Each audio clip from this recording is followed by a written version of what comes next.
మరణేశ్వర ఛానల్కి స్వాగతం, సుస్వాగతం. మీకు చెప్పబోయే ఈ విషయాలు కఠోపనిషత్తు నుంచి నేను చెప్తున్నాను. వీటిని మీరు గ్రహించండి. ఇందులో చాలా ప్రధానమైన విషయాలు జీవితానికి మీరు అన్వయించుకోవచ్చు. మీ జీవితంలో అలా జీవించవచ్చు, జీవనాన్ని సాగించవచ్చు. అప్పుడు పరమశాంతిని పొందగలరు. ఇది సత్యం. ఉపనిషత్తులు, వేదాల్లో ఉన్నటువంటి అంశాలే మీకు చెప్తున్నాను. ఇది మామూలు మనిషి చెప్పిన విషయాలు కావు. పూర్వం ఒకప్పుడు వాజశ్రవసుడు అనే వ్యక్తి ఫలాల పట్ల కోరిక గలవాడై తన వద్ద ఉన్న సమస్త వస్తువులను దానంగా ఇచ్చివేశాడు. అతనికి నచికేతుడు అనే కుమారుడు ఉన్నాడు. ఇక్కడ విషయం ఏంటి అంటే, జీవితాన్ని త్యాగం చేస్తే మళ్ళీ మనం జీవితాన్ని పొందొచ్చు అని వేదాలు ఘోషిస్తున్నాయి. మనకి అన్నీ కావాలంటే అన్నింటినీ త్యజించాలి అన్నది ఉంటుంది. అంటే సమస్తము త్యజించిన వ్యక్తే సమస్తము పొందగలడు. వేదకాలం నుంచే వస్తున్న అభిప్రాయ సంపత్తి ఇది జాగ్రత్త పట్టుకోండి. ప్రపంచాలను పరిపాలించాలనే ఉద్దేశంతో విశ్వజిత్ యాగం చేశాడు వాజశ్రవసుడు. యాగ పరిసమాప్తంలో తన సంపదనంతా దానం చేశాడు. దానమిచ్చే వస్తువులను చూసిన తన కుమారుడైన నచికేతుడు చింతన పడ్డాడు. ఏంటి నా తండ్రి ఇలాంటి వస్తువులను దానమిస్తున్నాడు అని. ఎలాంటి వస్తువులను దానమిచ్చారు అంటే, నచికేతుని చింతనలకు కారణం ఏమిటి అంటే, నీళ్లు త్రాగడానికి, గడ్డి మేయడానికి, పాలు ఇవ్వడానికి, అంటే వట్టిపోయిన ఇక ఈనడానికి శక్తి కోల్పోయిన ఆవులను దానం చేసే వ్యక్తి ఆనందరహితమైన లోకాలను పొందుతాడు. అలాంటివి దానం చేయకూడదు కదా. అది ఎటువంటి ఫలితాన్ని ఇస్తుంది? ఆనందరహితమైన లోకాలను పొందుతాడు. వాజశ్రవసుడు తనకి నిష్ప్రయోజనమైనటువంటి వాటిని అన్నింటినీ దానం పేరిట ఇచ్చివేశాడు. ఎందుకు పనికిరాని వట్టిపోయిన ఆవులను ఇచ్చివేశాడు. ఇందువల్ల దానఫలం లభించకపోవటం మాత్రమే కాక, దానం యొక్క మౌలిక ఉద్దేశాన్ని చేపట్టనందువల్ల 2 దోషాలను రాజశ్రవసుడు లోనయ్యాడు. 2 దోషాలకు రాజశ్రవసుడు లోనయ్యాడు. అందుకు శిక్షగా ఆనందరహితమైన లోకాల్లో జీవితం లభిస్తుందని గ్రహించిన తన బిడ్డ నచికేతుడు దీర్ఘాలోచనలో పడ్డాడు. నచికేతుడు తండ్రికి నిజాన్ని తెలియజేయడం చేసే ధైర్యం లేక, తండ్రి చేస్తున్న తప్పును పరోక్షంగా ఎత్తి చూపించే ఉద్దేశంతో నచికేతుడు ఆయనను సమీపించి తండ్రిని ఉద్దేశించి ఇలా అన్నాడు. తండ్రి, నన్ను ఎవరికి ఇవ్వబోతున్నారు అని అడిగాడు. 2వసారి 3వసారి కూడా అడిగాడు. అందుకు తండ్రి, నిన్ను యముడికి ఇవ్వబోతున్నాను అని జవాబిచ్చాడు.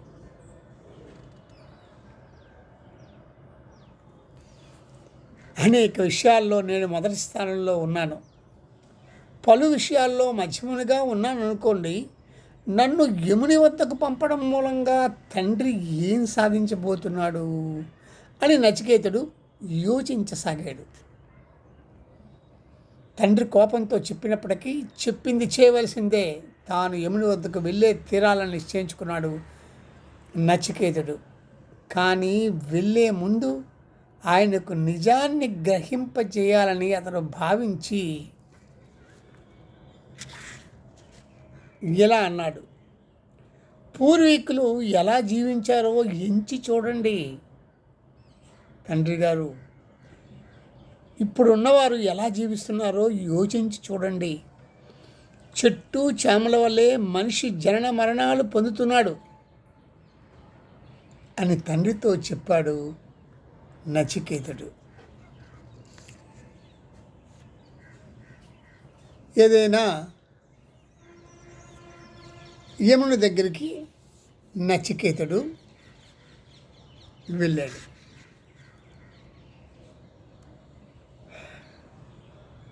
అక్కడికి వెళ్ళిన తర్వాత యమధర్మరాజు లేరు.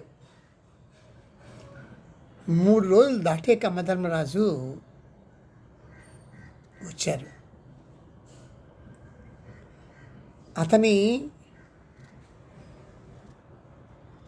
అంతఃపురంలో అతను లేరు. బ్రాహ్మణుడు ఒకడు అతిథిగా వచ్చినప్పుడు అగ్నిలాగానే ప్రవేశిస్తాడు. సజ్జనులు నీళ్లు మొదలైనవి ఇచ్చి ఉపచరించి అతన్ని శాంతింపజేస్తారు.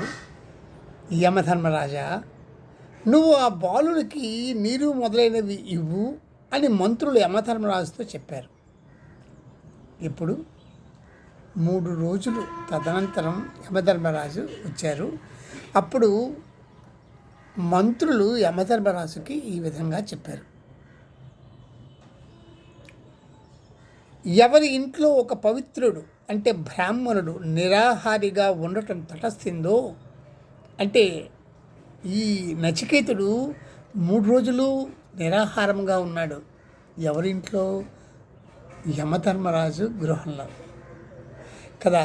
సో ఎవరి ఇంట్లో ఒక పవిత్రుడు నిరాహారిగా ఉండటం తటస్థిస్తుందో అల్పబుద్ధి గల ఆ గృహస్థు ఆశలు ఆకాంక్షలు నశిస్తాయి. తాను చేసిన పుణ్యఫలము, మధుర భాషల వల్ల కలిగిన ఫలము, యాగాలు, ఆరాధన వంటివి, వాటి వంటి ఫలము, సత్కర్మల ఫలము అన్నింటినీ అతడు కోల్పోతాడు. అతడి పుత్రులు, పశు సంపద అంతా కూడా నశించిపోతుంది. కాబట్టి యమధర్మరాజు ఉపచారం ఏమిటి?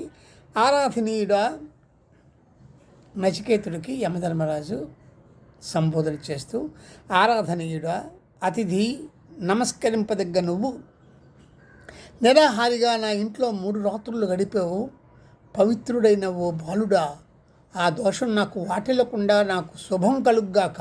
నీకు నమస్కారము. నువ్వు 3 రాత్రులు గడిపినందుకు నా నుండి 3 వరాలు స్వీకరించు అన్నాడు.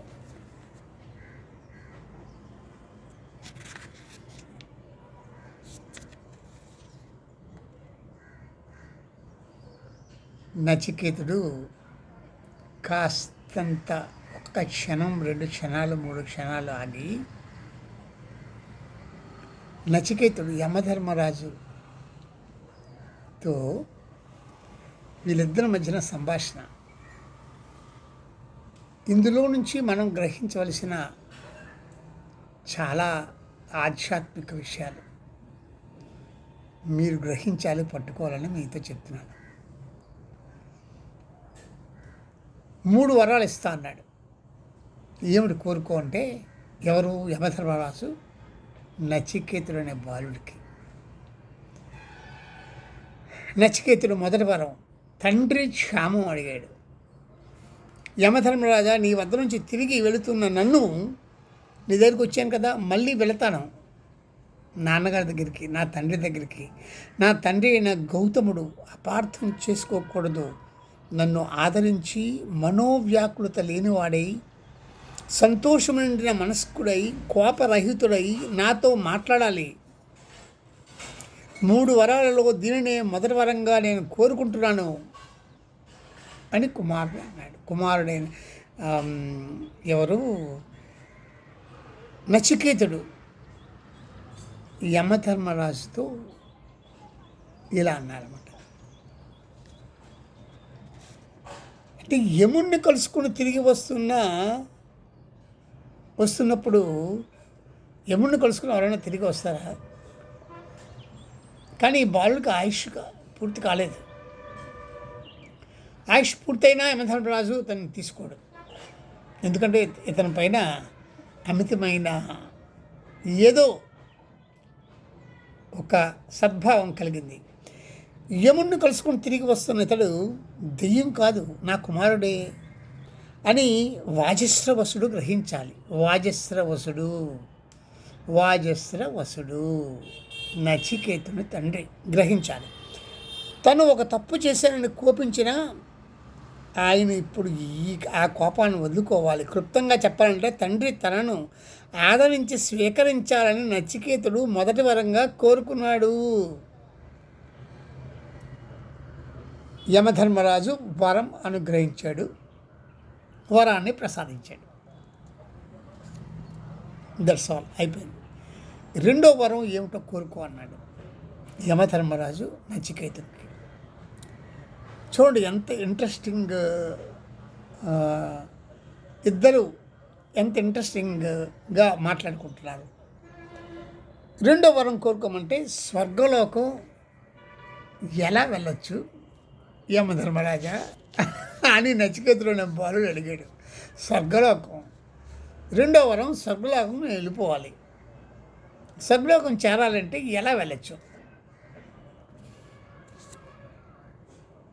అంటే ఈ దేహాన్ని ఇక్కడ విడిచిపెట్టిస్తే స్వర్గలోకాన్ని ఎప్పుడైనా వెళ్ళాలనుకుంటే ఎలా వెళ్ళచ్చు? స్వర్గంలో కించిత్ కూడా భయం ఉండదు. మృత్యుదేవత అయిన నువ్వు కూడా అక్కడ లేవు కదా. అక్కడ ఎవరు వృద్ధాప్యం వల్ల భయపడరు. వారికి ఆకలి తప్పులు రెండూ ఉండవు.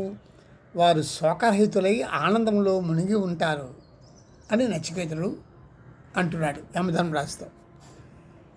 యమధర్మరాజా, స్వర్గంలో జీవించేవారు అమరత్వాన్ని సంతరించుకుంటారు. అక్కడకు తీసుకుపోగల యాగం గురించి నీకు తెలుసు. శ్రద్ధావంతుడైన నాకు ఆ యాగం గురించి తెలియజేయు. దీనిని నేను రెండో వరంగా కోరుకుంటున్నాను. అంటే ఇక్కడ స్వర్గంలో జీవించేవారు అమరత్వాన్ని సంతరించుకుంటారు. అక్కడకు తీసుకుపోగల యాగం గురించి నీకు తెలుసు. శ్రద్ధాభక్తులతో నేనది నేర్చుకుంటాను, గ్రహిస్తాను, ఆచరిస్తాను. ఆ యాగం గురించి తెలియజేయు. ఇదే నా రెండో వరంగా కోరుకుంటున్నాను అన్నాడు. ఎస్, రెండో వరాన్ని అనుగ్రహించాడు, ప్రసాదించాడు. అది ఎట్లాగా అనేది, స్వర్గానికి వెళ్ళడం ఎలా అనేది, స్వర్గానికి వెళ్ళడానికంటూ ప్రత్యేకమైన యాగాలు రూపొందించబడినాయి.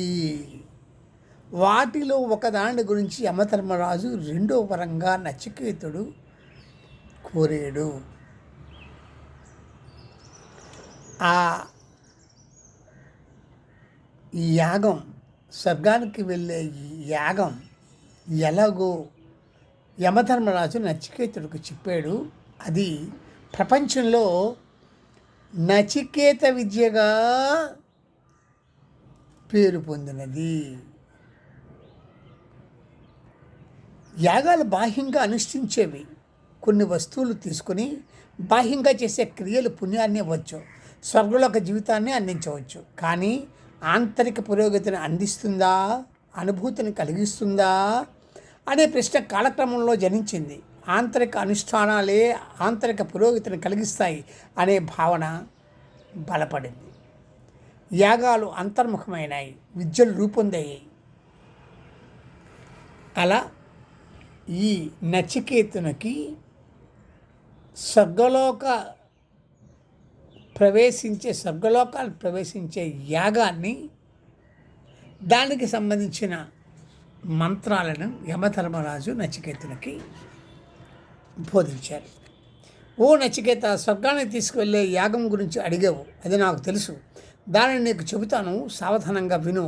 స్వర్గాన్ని అందించేది, ప్రపంచానికి ఆధారమైనది అయిన ఆ అగ్ని హృదయ గుహలో ఉన్నది అన్నారు.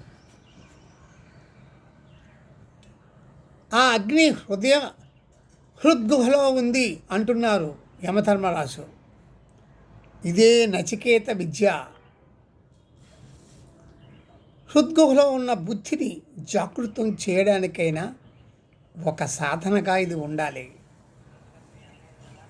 ఆధ్యాత్మిక సత్యాలను, భగవంతుని గురించిన సత్యాలను తెలుసుకునే బుద్ధి జాగృతం చెంది ఉండాలి. స్వర్గాన్ని పొందడానికైన మార్గం హృద్గుహలో ఉందని నచికేత విద్యను ఎత్తి చూపించిన యమధర్మరాజు బాహ్యంలో దాన్ని యాగంగా నిర్వర్తించడానికి పద్ధతులు కూడా చెబుతున్నాడు. దీన్నే నచికేత నచికేత యాగంగా ఇది ప్రపంచమంతా జనులతో పిలువబడుతుంది, అంత ప్రాచుర్యంలోకి వస్తుంది అని చెప్పి యమధర్మరాజు బదులిచ్చారు. ఆదిలో ఉద్భవించిన ఆ యాగం గురించి యమధర్మరాజు నచికేతనుకు చెప్పాడు. ఆ యాగానికి ఎటువంటి ఇటుకలు కావాలో, ఎన్ని కావాలో, ఏ విధముగా యాగ కుండాన్ని అమర్చాలో అంతా విపులంగా ఉపదేశించాడు. యమధర్మరాజు చెప్పిన విషయాలు నచికేతుడు అట్లే తిరిగి ఒప్పజెప్పాడు.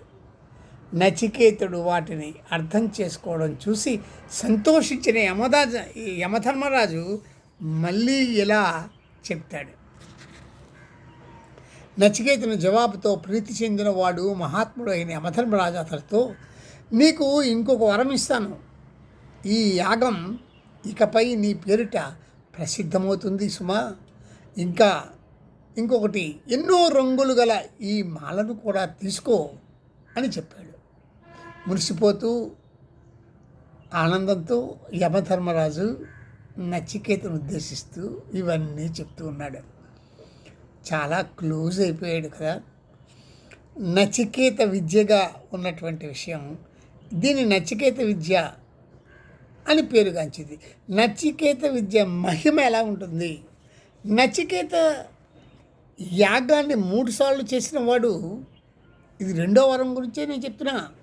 నచికేత యాగాన్ని 3 సార్లు చేసిన వాడు ముగ్గురిని ఆశ్రయించి 3 విధులను నిర్వర్తించినప్పుడు జనన మరణాలను అతిక్రమిస్తాడు. బ్రహ్మం నుంచి ఉద్భవించిన వాడు ఆరాధనీయుడు అయిన భగవంతుని తెలుసుకొని అనుభూతి చెందిన అతడు పరమశాంతిని పొందుతాడు. హృద్గుహలో అగ్ని అంటే ఏమిటి? ఆత్మ అంటే ఇది అంతా. దీని అర్థం ఏంటి అంటే, నీ అంతరంగంలో హృద్గుహలో ఉన్నది ఆత్మ, పరమాత్మ యొక్క అగ్ని కణం. ఆ అగ్ని నీ హృద్గుహలో ఉన్నది. దాన్ని నువ్వు తెలుసుకుంటే స్వర్గలోకానికి ప్రవేశిస్తావని చెప్పడం అన్నమాట. అది నచికేతుడు 2వ వరం స్వర్గానికి వెళ్ళే మార్గం గురించినది. ఆ మార్గం నచికేత యాగం అన్నారు.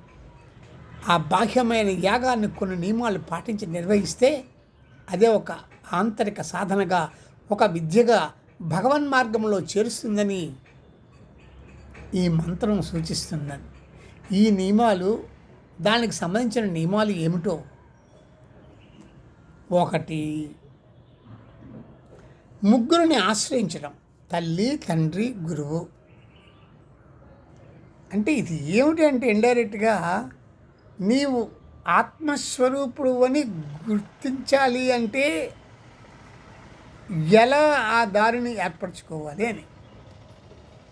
అదే నీకు స్వర్గానికి దారి అని. ముగ్గురిని ఆశ్రయించడం, తల్లి, తండ్రి, గురువు, ఈ ముగ్గురు చూపే మార్గంలో వెళ్ళాలి. తల్లి వాత్సల్యం, లౌకిక విషయాల్లో తండ్రి సూచనలు, ఆంతరిక జీవితంలో అర్హుడైన గురువు మార్గదర్శకత్వం. ఇది నేను ఛత్రపతి శివాజీ తల్లి ఒడిలో బాల్యము నుంచి ఇలాగే ఛత్రపతి శివాజీ జీవితం సాగింది తెలుసా. అందుచేతనే అతను ఉన్నతమైన స్థాయిలో చరితార్థుడైపోయాడు. అదే ఇది.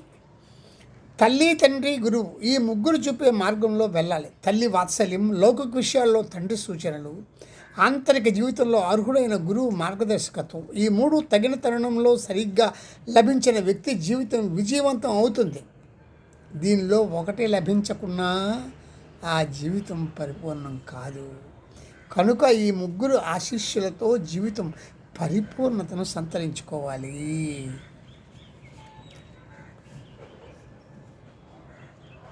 ఈ ముగ్గురు ఆశ్రయంతో భగవంతుని తెలుసుకోవచ్చు. అంటే భగవంతుడంటూ ఒకరు ఉన్నారు, ఆయన్ని పొందటమే జీవిత లక్ష్యం అన్న విషయం అతడికి తెలియవస్తుంది. దీనిని మంత్రంలో వచ్చే తెలుసుకొని విదిత్వా అనే పదం సూచిస్తుంది. కానీ అలా తెలుసుకోవడం మాత్రం సరిపోదు, అనుభూతిలో భగవంతుని గ్రహించాలి, అనుభవించాలి. దీనిని మంత్రంలో వచ్చే అనుభవించి అంటే ఏమిటి? నిచాయ అనే పదం సూచిస్తుంది. దానికోసమైన అభ్యాసాలు ఏవి? దానికోసమైన అభ్యాసాలు ఎలాంటివి చేయాలి?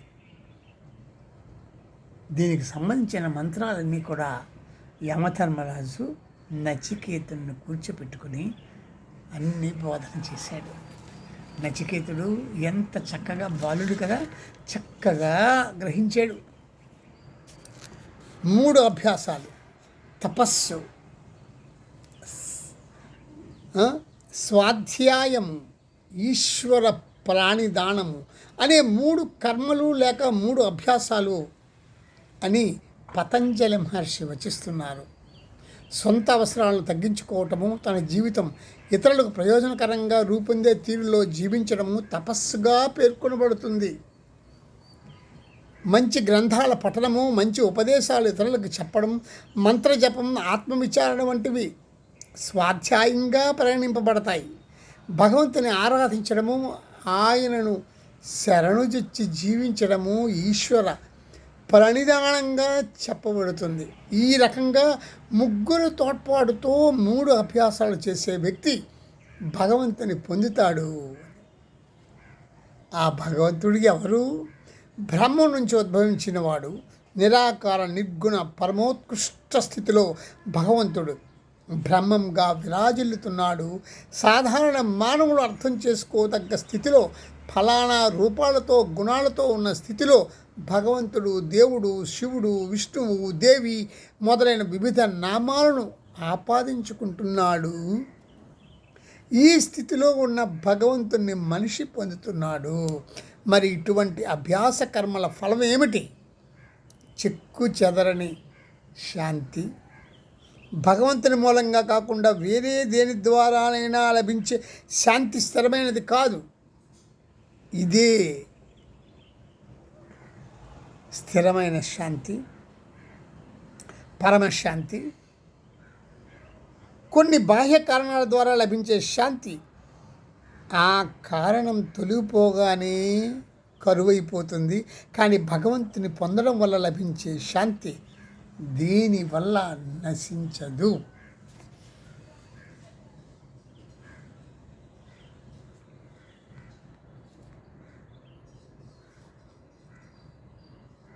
ఇలా నచికేతునికి వివరణ చేశారు యమధర్మరాజు.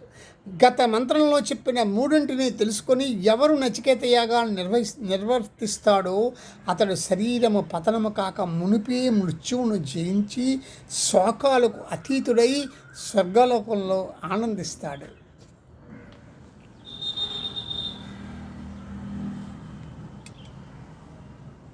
శరీరం పతనం కాక మునిపే అంటే జీవిస్తున్నప్పుడే మరణాన్ని జయించడం అంటే ఏమిటో శ్రీ ఆదిశంకరాచార్యులు అద్భుతంగా విశ్లేషిస్తున్నారు. అతడు అజ్ఞానం నుంచి విడివడుతున్నాడు, రాగద్వేషాల వంటి అరిషడ్వర్గాల వశం నుంచి విడిబడి జీవిస్తాడు అంటున్నారు శంకరులు. అజ్ఞానం, రాగం వంటి వాటికి లోనే మనం చేసే ప్రతి చర్య మనలను సంసారంలో పెనుగొన చేస్తుంది, మరుజన్మకు దారి తీస్తుంది. కోర్కెలు ద్వేషము లేనివాడే జీవితం గడుపుతున్నప్పుడు జన్మ రాహిత్యం కలగటం, మరణాన్ని జయించిన జీవితం గడుపుతున్నట్లే అవుతుంది.